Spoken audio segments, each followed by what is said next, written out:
เป็นเธอที่เดินเข้ามา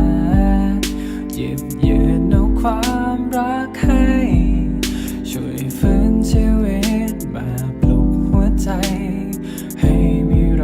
งเหมือนเดิมความรักที่แตกสลายก็ขึ้นมาอีกครั้ง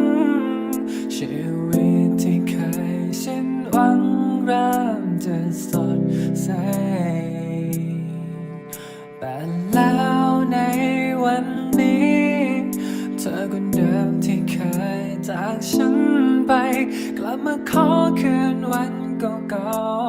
ๆให้เราเป็นเหมือนเดิมหนึ่งคนทิ้งเราให้ตายอีกคน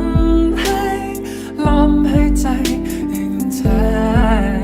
คือรักจริงอีกทางก็รักฝังใจไม่อยากเสียใครสักคนแต่วันนี้ต้องตัดสินใจจดความรักจะจดเช่นไรยังไม่รู้หัวใจตัวเอง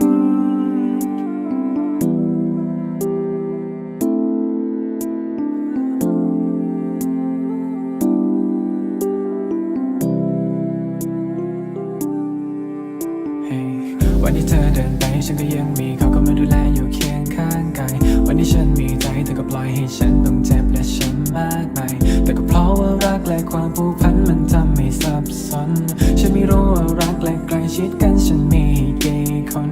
ฉันยังฝืนพยายามในทุกๆคืนจะไม่มีเธอในการเดินทางของกันและกันจะไม่มีเธอแล้วและไม่รู้เหมือนกันว่าความสัมพันธ์ที่ฉันมีให้เธอนั้นมันจะจริงแท้หรือแค่ภาพลวงคนเคยทิ้งให้ตายอีกคนมาให้หัวใจความรักที่แตกสลายก็ขึ้นมาอีกครั้ง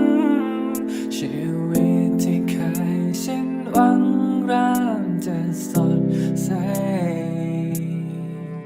แต่แล้วในวันนี้เธอคนเดิมที่เคยจากฉันไปกลับมาขอคืนวันเก่าๆให้เราเป็นเหมือนเดิ